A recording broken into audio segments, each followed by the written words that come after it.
My name is Sarah Nyende. I'm going to be talking about a topic when your loved one dies.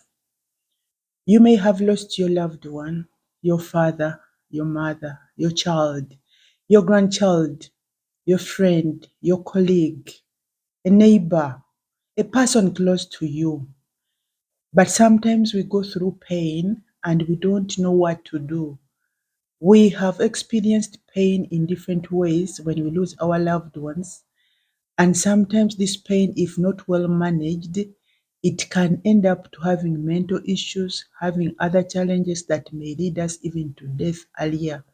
So the earlier we get to know how to handle ourselves and how to handle others when they lose their loved ones, the better.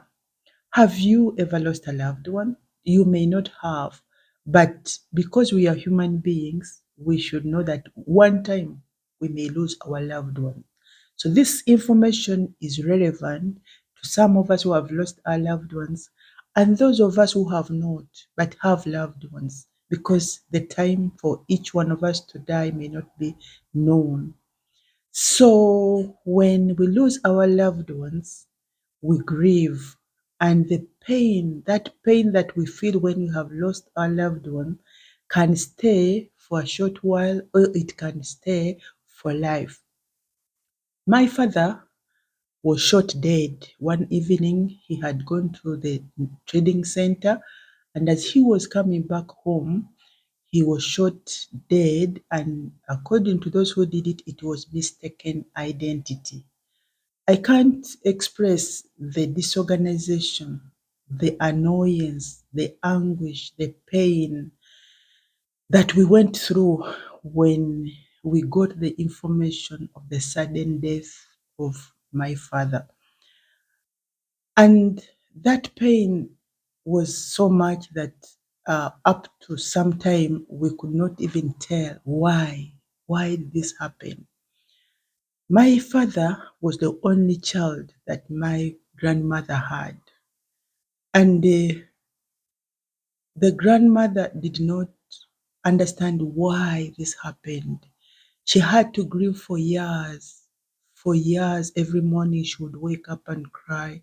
She would not eat. She would not sleep.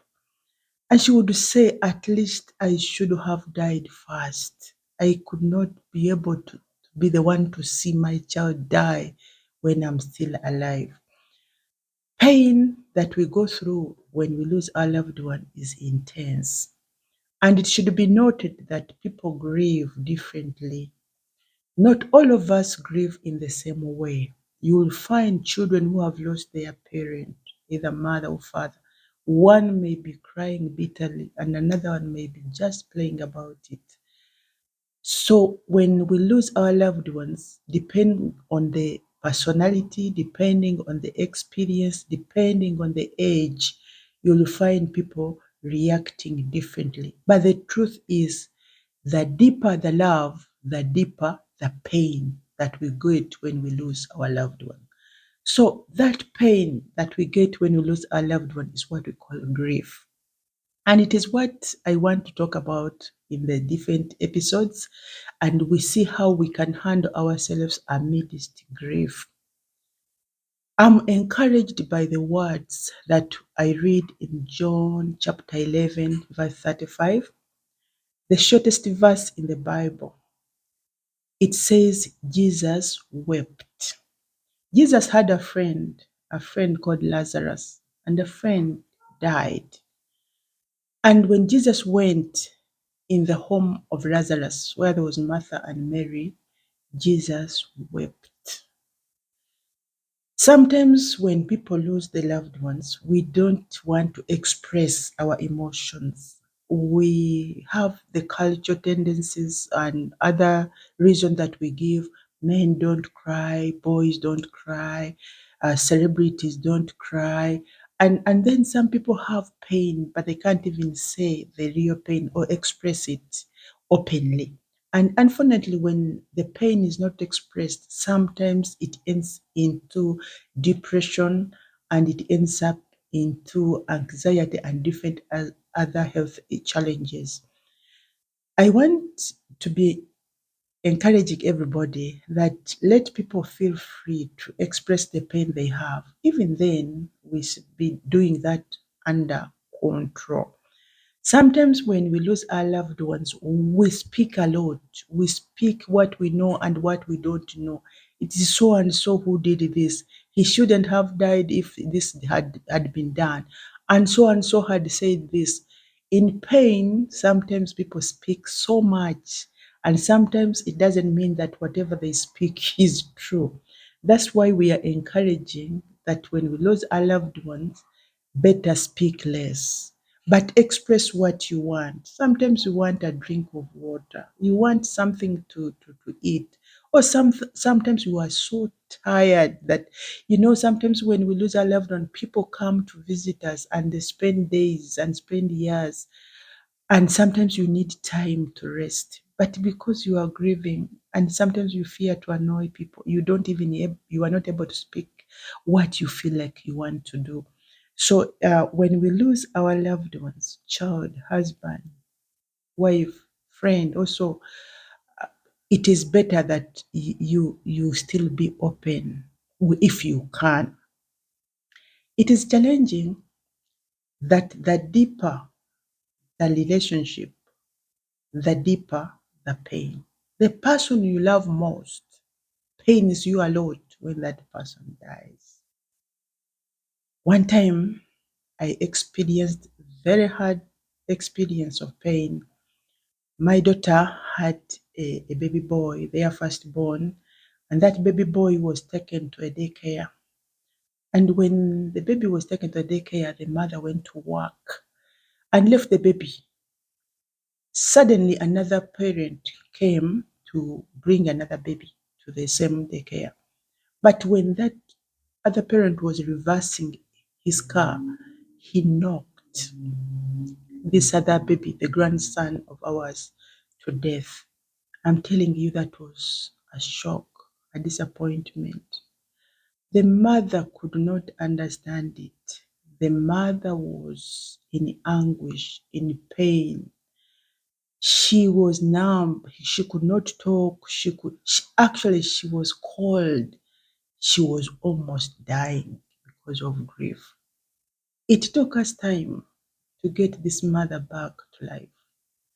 But I'm telling you, within this situation, there's a lot of support that a person needs. And avoid judging when people have lost their loved ones. Why did you take the child to the daycare? Why? There are many statements that we utter when people have died. But I'm telling you, even when we do our best, people die. I want to share a lot of information that I've learned about grief in my different seminars, but also through my experience.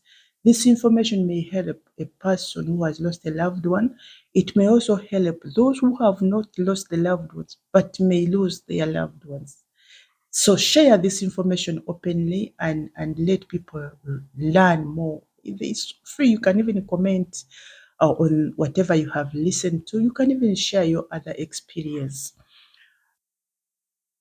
In the book of Job, we read about Job losing his children. He had 7 sons and 3 daughters. And in the book of Job, chapter 1, verse 13, one day the children went to have a feast in their brother's home. And suddenly, 10 of them were killed.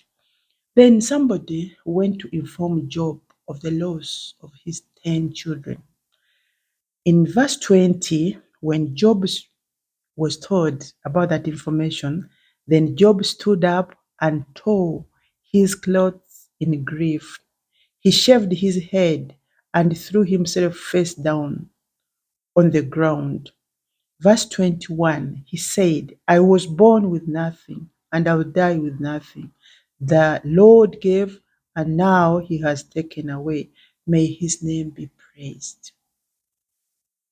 It was a lot of pain, a lot of grief when you have 10 children and then suddenly they all die at the same time. I've seen people who have lost 4 or 5 people at the same time. A family losing all people in an accident or because of poison, and they have lost a number of them. It is painful. Amidst that pain, Job ended up shaving his head. In my culture, when we lose loved ones, we shave our hair off. We have to dress simple. We have to remove our shoes. We have to walk barefooted. We tie something in the waist because even standing up may not be an easy experience. The pain is so much. So Job had to go through this. He removed his clothes. He had to shave his head. He fell down facing the ground. But the good thing that I want us to learn from him is that he praised the Lord. I'm telling you, when you have lost your loved one, child, mother, father, friend, whatever the friend you have, husband, continue having a close relationship with the Creator. A lot may not be answered today. Why did this happen? Why me? Those questions may not be answered now. But when you keep a relationship with God, you can move from grief to some kind of peace, to some kind of joy, to some hope of having or living without the loved ones. In summary, I want in this first episode to emphasize these points. One, grief is real. Grief is the pain after the loss of loved one. It is real. When you see somebody just crying, somebody not eating, somebody not sleeping after the loss of a child, after the loss, don't assume this person is pretending. It is real. And because you saw another person not doing it and you see another person doing it, it doesn't mean that these people are not having pain. You should note that people grieve differently. Not the people may lose their children, but you may find one mother behaving differently and another mother behaving differently. I should emphasize that the deeper the love, the deeper the pain. The pain may be slowing down as time passes, but unfortunately, the pain may be increasing as we go on. Feel free to express your pain when you have lost a loved one. The example that Jesus gave is good, that him being a man and a leader, he was able to show people that I'm pained by the loss of my friend. Don't speak so much when you have lost a loved one, because sometimes what we speak is coming out of pain. Support those who have lost their loved ones. And better listen to what I'm going to be teaching, because sometimes what we think that we are doing when people have lost the loved one is hurting them the more. I pray that the Lord blesses you with this information, and please listen to the next episodes. There will be so many of them. When we lose our loved ones, what we should do and what we shouldn't do. May the Lord keep us safe, and may you be blessed. Share with those who may need this information. May the Lord keep you. Thank you so much.